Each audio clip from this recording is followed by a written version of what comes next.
क्या आपने कभी महसूस किया है कि आपके पास बहुत ज्ञान है, लेकिन जब बोलने की बारी आती है तो शब्द साथ नहीं देते? आप अंदर से बहुत कुछ कहना चाहते हैं, लेकिन जुबान रुक जाती है। ऑफिस में, इंटरव्यू में या दोस्तों के बीच आप बस सुनते रह जाते हैं। इस वीडियो में हम बात करेंगे एक ऐसी किताब की जो आपकी यही समस्या दूर कर सकती है। नाम है मास्टरिंग योर कम्युनिकेशन। यह किताब आपको सिखाएगी कि कैसे आप अपने शब्दों से असर डाल सकते हैं, कैसे आत्मविश्वास से बोलना सीखें और कैसे अपनी बात दूसरों तक पहुंचाएं। इससे पहले कि हम आगे बढ़ें, स्वागत है आपका सेल्फ हेल्प बुक्स चैनल पर। यहां हम हर हफ्ते दुनिया की बेहतरीन किताबों का सार आप तक आसान भाषा में लाते हैं।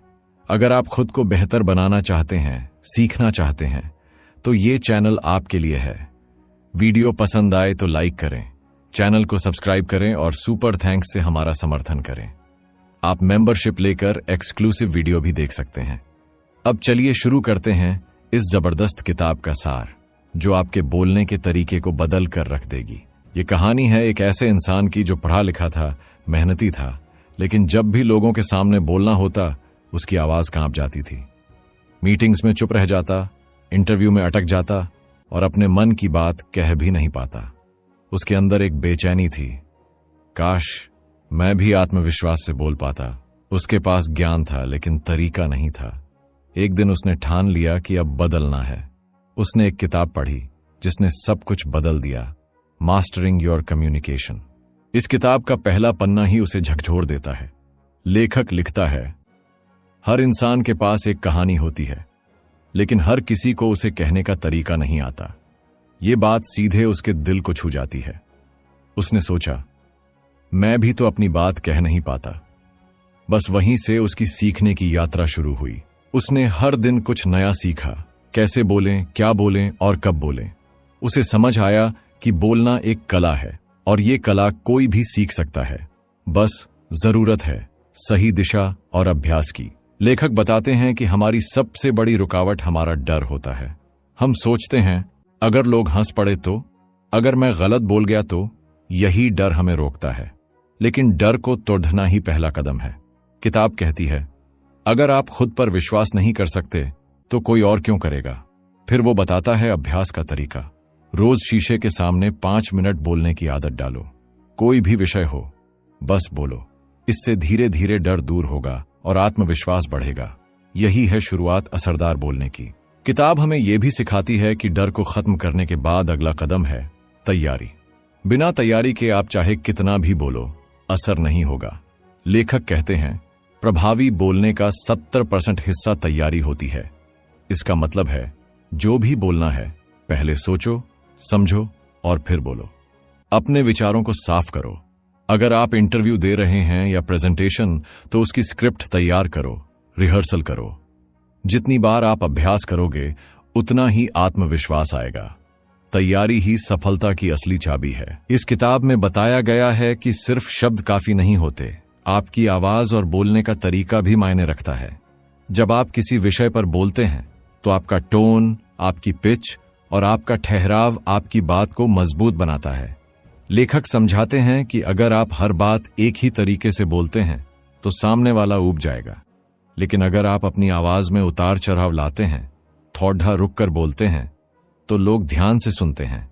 मतलब ये कि सिर्फ क्या बोलना है नहीं, कैसे बोलना है, ये भी सीखना जरूरी है।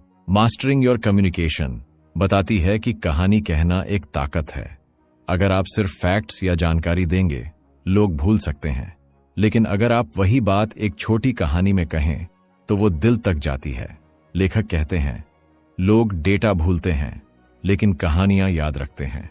उदाहरण के लिए, अगर आप किसी को समझाना चाहते हैं कि मेहनत जरूरी है, तो एक सच्ची या प्रेरणादायक कहानी कहें।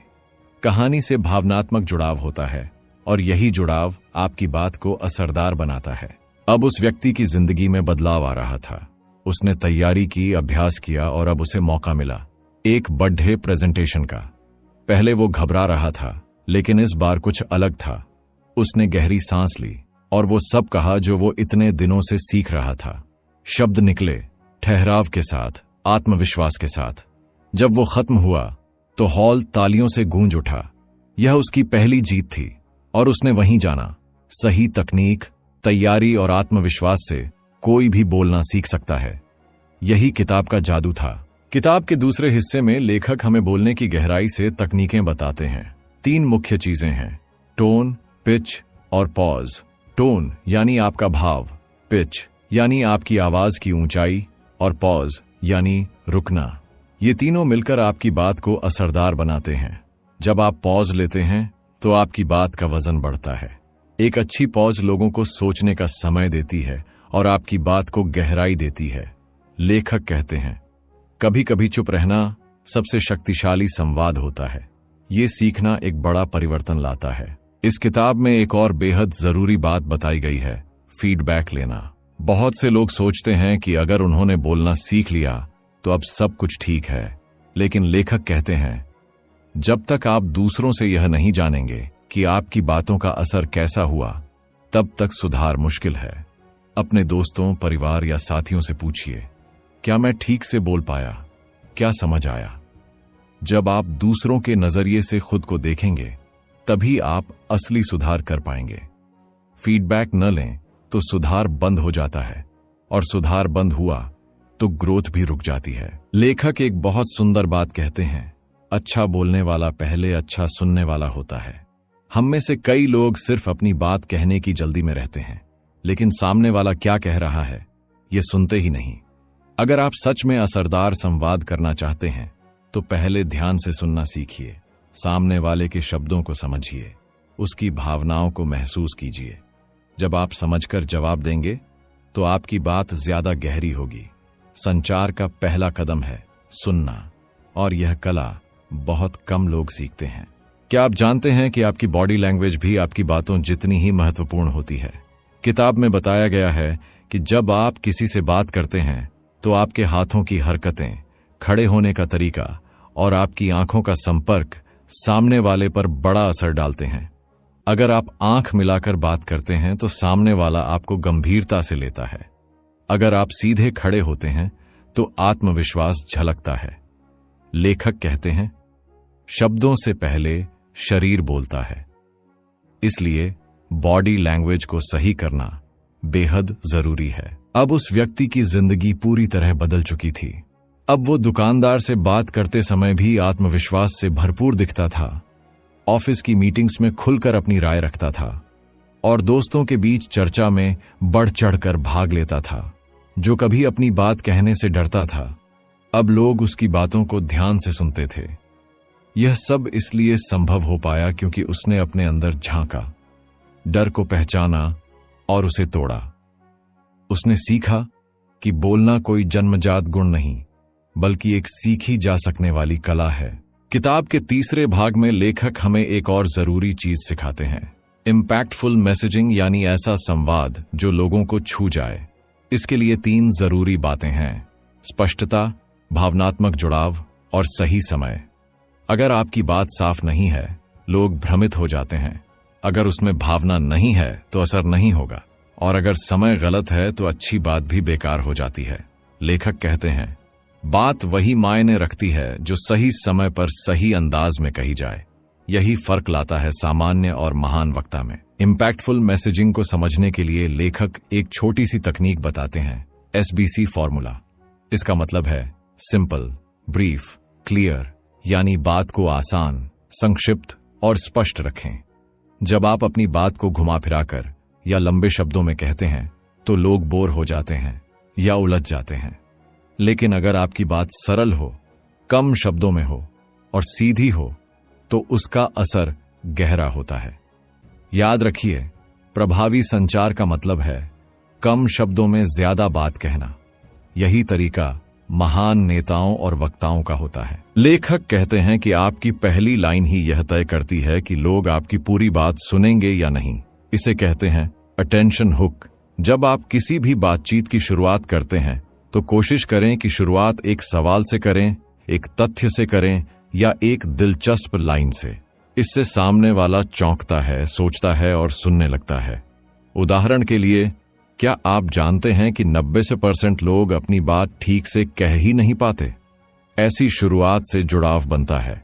एक अच्छी शुरुआत पूरी बातचीत का रुख तय कर सकती है। अब बात करते हैं उन छोटी गलतियों की जो हम अक्सर करते हैं और जिनसे हमारा संचार कमजोर हो जाता है, जैसे बार बार मतलब, हम, तो जैसे शब्दों का इस्तेमाल। लेखक इन्हें फिलर वर्ड्स कहते हैं। ये आपकी बात की धार को कम कर देते हैं और आपको अनाड़ी दिखाते हैं। इनसे बचने का तरीका है धीरे बोलना और पॉज लेना। पॉज लेने से आपके शब्दों में वजन आता है और आप प्रोफेशनल लगते हैं। हर शब्द सोच समझ कर बोलिए। आपकी चुप्पी भी आपकी बुद्धिमानी दिखा सकती है। लेखक एक और महत्वपूर्ण बात कहते हैं, हर व्यक्ति का संवाद शैली अलग होती है, लेकिन उसे निखारा जा सकता है। इसका मतलब ये नहीं कि आपको किसी और की तरह बनना है, बल्कि अपनी खुद की शैली को पहचानना है और उसे बेहतर बनाना है। आप मजाकिया हैं तो उसी अंदाज में बोलें। आप शांत स्वभाव के हैं तो अपनी सादगी को बनाए रखें। जब आप खुद बने रहते हैं तो लोग आपसे जुड़ते हैं। नकली बनकर आप लंबे समय तक असर नहीं डाल सकते। असलीपन ही सबसे ताकतवर कम्युनिकेशन होता है। इस किताब में लेखक ने उन लोगों की कहानियां भी साझा की हैं जिन्होंने संचार के दम पर अपनी जिंदगी बदली। एक लड़की थी जो पढ़ाई में तेज थी, लेकिन बोलने में कमजोर। स्कूल में उसका मजाक उड़ाया जाता था। उसने खुद को तैयार किया, रोज बोलने का अभ्यास किया और आज वह एक मोटिवेशनल स्पीकर है। ऐसी सच्ची कहानियां इस किताब को खास बनाती हैं। ये आपको सिर्फ तकनीक नहीं, बल्कि प्रेरणा भी देती है कि अगर वो कर सकते हैं तो आप भी कर सकते हैं। बदलाव मुमकिन है, बस शुरुआत करनी होती है। किताब के अनुसार इफेक्टिव कम्युनिकेशन केवल मंच या ऑफिस तक सीमित नहीं होता। यह आपकी रोजमर्रा की जिंदगी में भी काम आता है। रिश्तों में, परिवार में, दोस्तों से बात करते समय। लेखक बताते हैं कि जब आप किसी रिश्ते में खुलकर और सम्मान के साथ संवाद करते हैं तो गलतफहमियां दूर होती हैं और विश्वास बढ़ता है। हर समस्या की जड़ में अक्सर संवाद की कमी होती है, लेकिन जब आप अपने विचार साफ, भावनात्मक और संवेदनशील अंदाज में रखते हैं तो सामने वाला खुद ब खुद समझने लगता है। यही असली कम्युनिकेशन है। अब बात करते हैं नॉन वर्बल कम्युनिकेशन की, यानी बिना बोले अपनी बात कहने की कला। किताब में बताया गया है कि हमारी 60% से ज्यादा कम्युनिकेशन बॉडी लैंग्वेज, हाव भाव और चेहरे के एक्सप्रेशन से होती है। अगर आप कुछ और कह रहे हैं और आपका चेहरा कुछ और दिखा रहा है तो लोग भ्रमित हो जाते हैं। लेखक कहते हैं, आपका चेहरा आपके शब्दों से पहले बोलता है, इसलिए मुस्कुराइए, आंखों में आत्मविश्वास रखिए और खुली बॉडी पोस्चर अपनाइए। यही वो संकेत हैं जो लोगों को आपके करीब लाते हैं। किताब का एक बेहद असरदार चैप्टर है कम्युनिकेशन इन क्राइसिस, यानी कठिन समय में कैसे बातचीत करें। लेखक कहते हैं कि जब स्थिति तनावपूर्ण हो, लोग गुस्से या डर में हों, तब आपकी भाषा और आपका लहजा सबसे ज्यादा मायने रखता है। ऐसे समय में आपको शांत रहना होता है, बिना आरोप लगाए बात करनी होती है। वाक्य चुनते समय सोच समझकर बोलना चाहिए, जैसे मैं समझता हूं या आइए साथ मिलकर हल निकालते हैं। यही शब्द माहौल को बदल सकते हैं और लोगों के बीच पुल बना सकते हैं। किताब एक एक्सरसाइज का सुझाव देती है, मिरर प्रैक्टिस, यानी आईने के सामने बोलने का अभ्यास। रोज सुबह या शाम 5 से 10 मिनट आईने के सामने खड़े होकर बोलें। कोई भी विषय चुनें, खुद से बात करें, अपनी बॉडी लैंग्वेज, एक्सप्रेशन और आवाज पर ध्यान दें।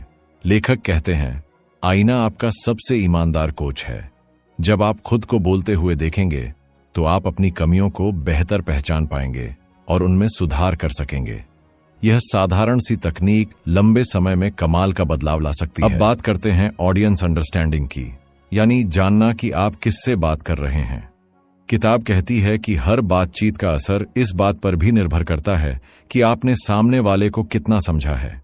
एक ही बात को एक बच्चा, एक दोस्त या एक क्लाइंट, तीनों अलग तरह से समझेंगे। इसलिए संवाद से पहले खुद से पूछिए, मैं किससे बात कर रहा हूं, उसे क्या चाहिए, वो किस भाषा और लहजे में बात समझेगा। जब आप सामने वाले की सोच और भावना को समझकर बात करते हैं, तभी आपकी बात असर छोड़ती है। इस किताब में एक बेहद दिलचस्प टॉपिक है, पावर ऑफ पॉज, यानी रुकने की ताकत। अक्सर हम सोचते हैं कि लगातार बोलना जरूरी है, लेकिन लेखक कहते हैं कि सही जगह पर रुकना आपकी बात को और प्रभावशाली बनाता है। पॉज आपके शब्दों को वजन देता है, सोचने की जगह देता है, और श्रोता का ध्यान खींचता है। जैसे फिल्म में सस्पेंस बनता है, वैसे ही आपकी चुप्पी लोगों को आपकी अगली बात के लिए उत्सुक बनाती है। ये एक मास्टर स्किल है जो आपको प्रैक्टिस से ही आएगी।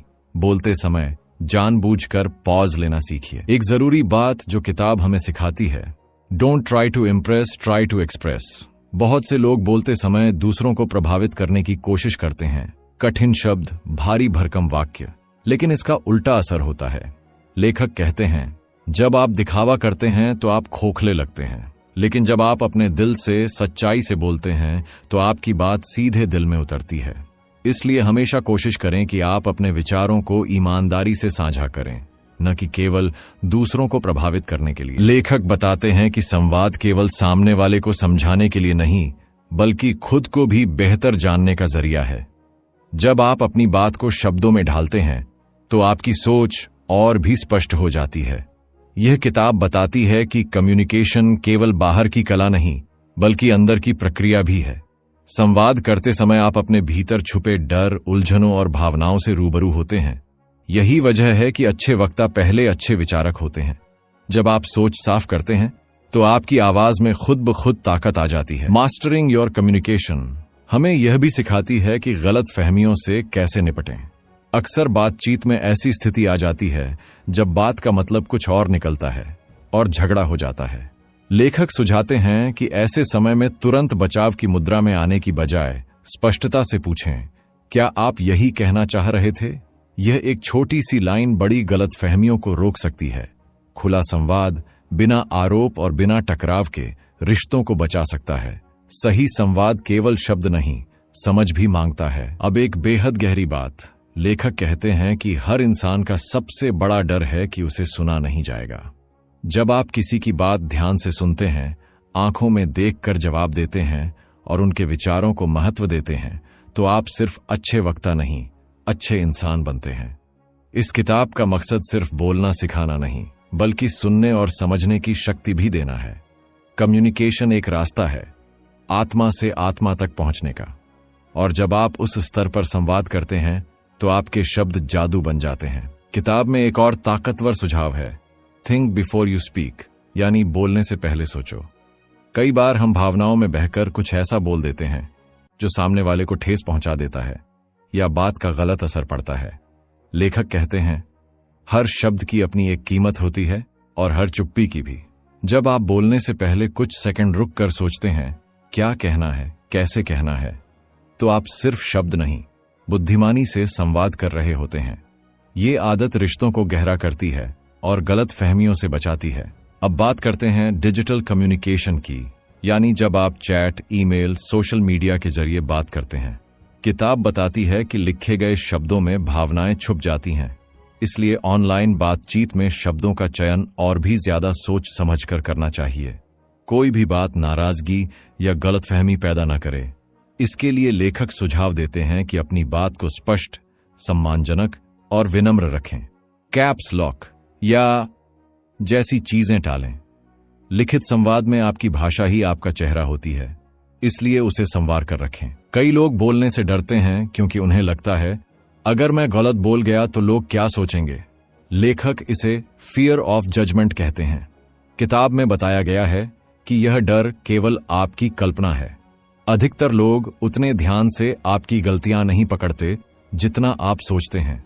लेखक कहते हैं, आपकी खामोशी से ज्यादा असर आपकी कोशिश डालती है। जब आप बिना डरे बोलते हैं तो लोग आपकी हिम्मत की तारीफ करते हैं, न कि आपकी गलतियों की हंसी उड़ाते हैं। बोलने से ही सुधार होता है। एक और जरूरी बात जो इस किताब में सामने आती है, वोकैबुलरी इज नॉट एवरीथिंग। बहुत से लोग सोचते हैं कि जब तक उनके पास भारी शब्द नहीं होंगे तब तक वो अच्छा बोल नहीं सकते, लेकिन लेखक कहते हैं, साधारण भाषा में कही गई सच्ची बात दिल को छूती है। जितनी सरल भाषा उतनी गहराई। संवाद कोई प्रतियोगिता नहीं है कि कौन ज्यादा कठिन शब्द बोले। यह तो एक सेतु है जो दो लोगों के दिलों को जोड़ता है। इसलिए बोलने में स्पष्टता रखें, सरलता रखें और सबसे जरूरी सच्चाई रखें। अब बात करते हैं लिसनिंग टू अंडरस्टैंड और लिसनिंग टू रिप्लाई के फर्क की। किताब में बताया गया है कि अधिकतर लोग सुनते हैं जवाब देने के लिए, समझने के लिए नहीं। वे सामने वाले की बात पूरी होने से पहले ही दिमाग में जवाब बनाने लगते हैं। लेखक कहते हैं, जब आप पूरी बात सुनते हैं तब असली संवाद होता है। कोशिश कीजिए कि अगली बार जब कोई बात करे तो बीच में न टोकें, उसकी भावना को समझें और फिर सोचकर जवाब दें। यही आदत आपके संवाद को गहराई देगी और रिश्तों को मजबूत बनाएगी। लेखक एक तकनीक सिखाते हैं जिसे कहते हैं the power of stories in persuasion, यानी दूसरों को समझाने और प्रेरित करने में कहानियों की ताकत। जब आप किसी विषय पर सिर्फ आंकड़े या तर्क रखते हैं तो लोग जल्द बोर हो जाते हैं, लेकिन वही बात अगर एक असली जीवन की कहानी के जरिए कहें तो वह दिल से जुड़ती है। लेखक कहते हैं तथ्य दिमाग तक पहुंचते हैं लेकिन कहानियां दिल तक। इसलिए जब भी किसी को प्रभावित करना हो, समझाना हो या प्रेरित करना हो, कहानी का सहारा लीजिए। ये जादू का काम करती है। अब हम बात करेंगे कॉन्फिडेंस वर्सेस एरोगेंस की। लेखक साफ करते हैं कि आत्मविश्वास और घमंड में बड़ा फर्क होता है। आत्मविश्वास शांत होता है, विनम्र होता है, जबकि घमंड चिल्लाता है और दूसरों को नीचा दिखाने की कोशिश करता है। एक अच्छा वक्ता कभी अपने ज्ञान का घमंड नहीं करता, बल्कि दूसरों को ऊपर उठाने की कोशिश करता है। किताब कहती है असली ताकत वो होती है जो सामने वाले को भी ताकतवर बना दे। जब आप बोलें तो दूसरों की इज्जत के साथ, ताकि आपकी बात और आप दोनों याद रहें। किताब में एक अध्याय है साइलेंस इज कम्युनिकेशन, यानी चुप्पी भी एक संदेश देती है।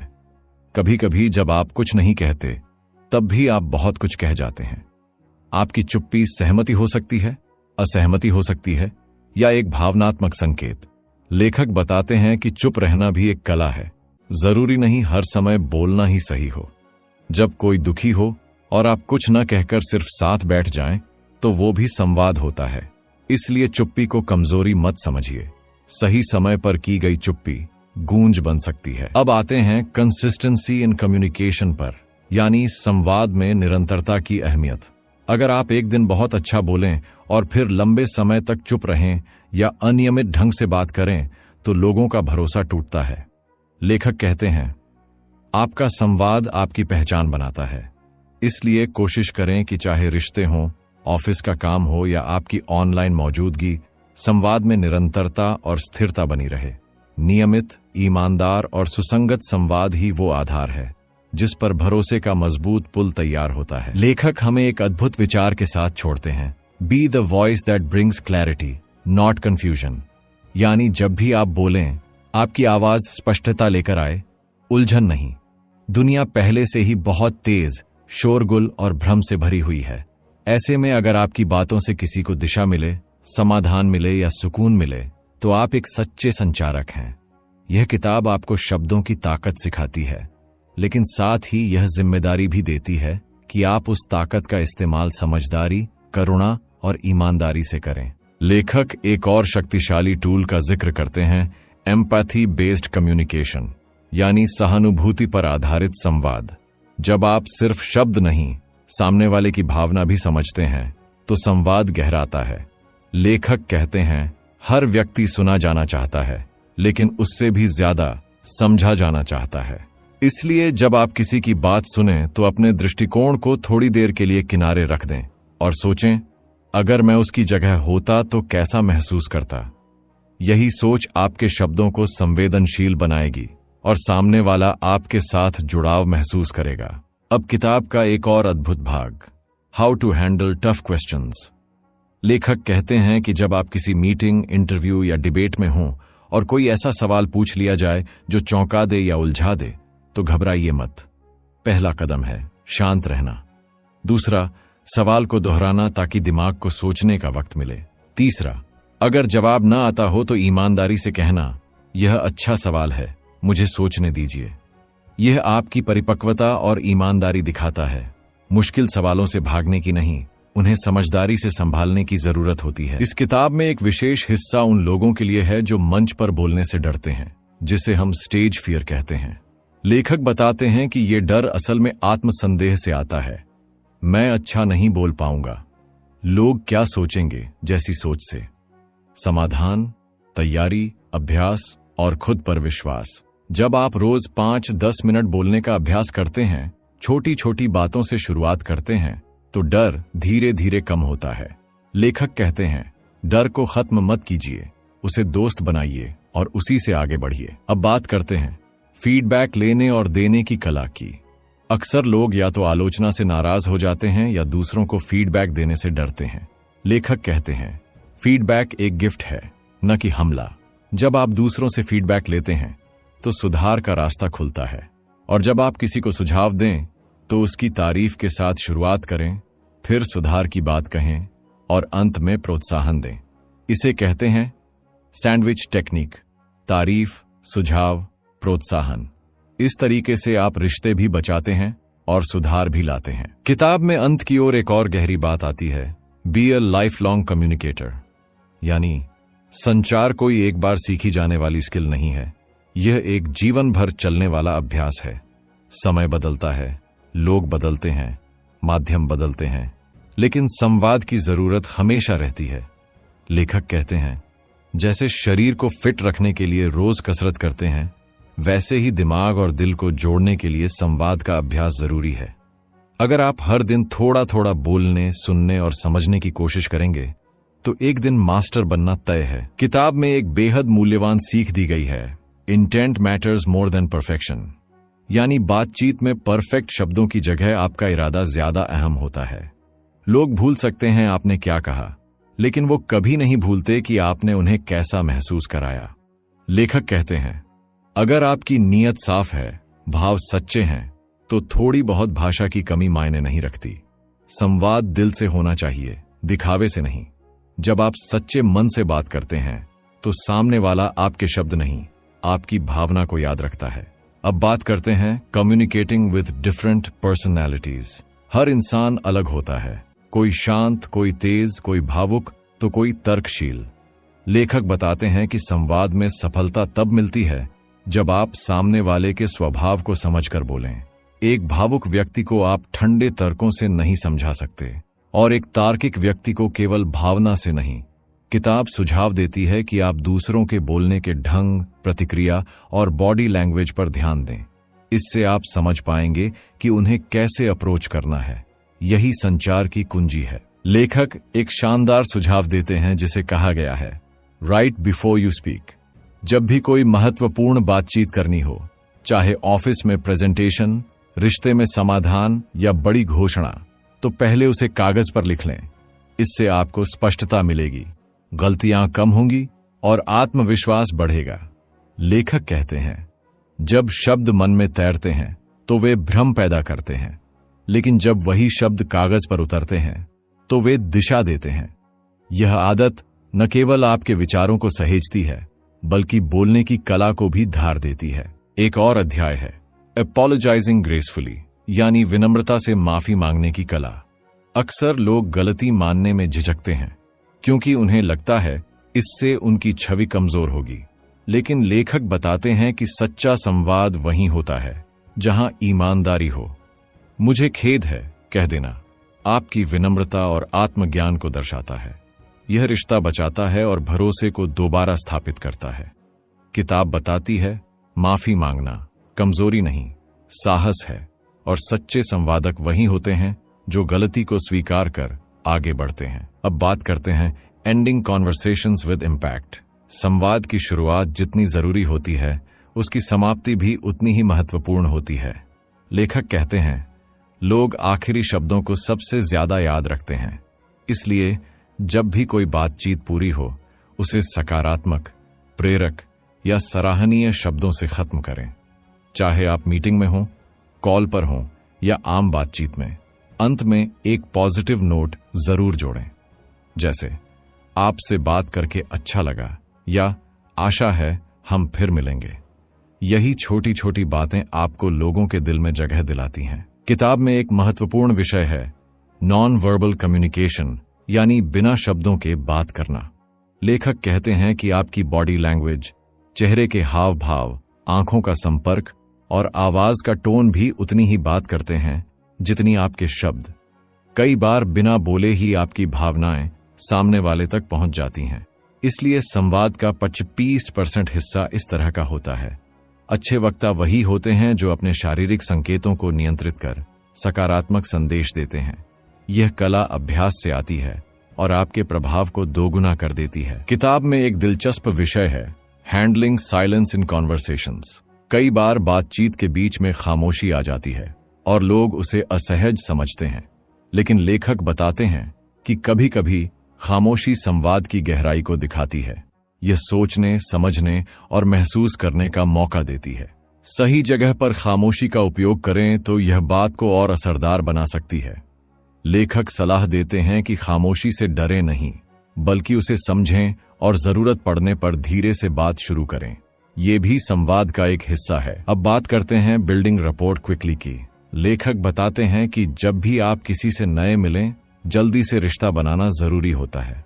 इसके लिए जरूरी है कि आप सामने वाले की बातों में रुचि दिखाएं, उनकी बातों को समझें और उसी टोन या स्टाइल में जवाब दें।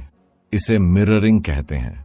इससे सामने वाले को महसूस होता है कि आप उनकी सोच और भावना को समझते हैं, जिससे विश्वास बढ़ता है। किताब कहती है कि यह छोटे छोटे संकेत रिश्तों को मजबूत और संवाद को प्रभावी बनाते हैं। हैंडलिंग इंटरप्शंस ग्रेसफुली भी इस किताब का एक अहम हिस्सा है। बातचीत के दौरान अक्सर लोग बीच में टोक देते हैं, जो असहज हो सकता है। लेखक कहते हैं कि इसे धैर्य और सम्मान से संभालना चाहिए। बीच में टोकने वाले को नजरअंदाज नहीं करना चाहिए, बल्कि प्यार से कहें, कृपया मुझे पूरा करने दीजिए। ऐसा करने से आपकी बात खत्म भी होगी और सामने वाले को भी सम्मान मिलेगा। ये तरीका आपकी समझदारी और संवाद कौशल को दर्शाता है, जो किसी भी रिश्ते को मजबूत बनाता है। अंत में किताब एक बहुत ही सुंदर विचार देती है, celebrate small wins in communication. कई बार हम सोचते हैं कि अगर तुरंत प्रभाव नहीं दिखा तो हमारा संवाद काम नहीं कर रहा, लेकिन लेखक कहते हैं कि छोटे छोटे सुधार, थोड़ी थोड़ी समझदारी की जीतें भी बहुत महत्वपूर्ण होती हैं। जब आप धीरे धीरे बेहतर सुनना, बेहतर बोलना और बेहतर समझना शुरू करते हैं, तो ये छोटे कदम बड़े बदलाव का आधार बनते हैं। इसलिए अपनी हर छोटी सफलता का जश्न मनाएं, यह आपको आगे बढ़ने की ऊर्जा देगा। किताब में एक खास बात यह भी है कि संवाद में पॉज का बहुत महत्व होता है। जब आप बोलते हैं तो बीच बीच में थोड़ा रुकना जरूरी है, ताकि सामने वाला आपकी बात को समझ सके। लेखक कहते हैं, पॉज से आपकी बात में वजन आता है। बिना रुके लगातार बोलने से बात का प्रभाव कम हो जाता है। रुककर बोलना आपकी आत्मविश्वास को भी दर्शाता है और सामने वाले को ध्यान देने में मदद करता है। इसलिए अगली बार बात करते समय छोटे छोटे विराम जरूर लें। किताब में एक खास सलाह दी गई है, यूज ह्यूमर वाइजली। हंसी और मजाक बातचीत को सहज और रोचक बनाते हैं, लेकिन इसे समझदारी से इस्तेमाल करना चाहिए। लेखक कहते हैं कि गलत समय या गलत तरीके से किया गया मजाक रिश्तों को नुकसान पहुंचा सकता है। इसलिए पहले सामने वाले की भावना और माहौल को समझें। सही जगह पर हल्का फुल्का मजाक तनाव कम करता है और बातचीत को सकारात्मक बनाता है।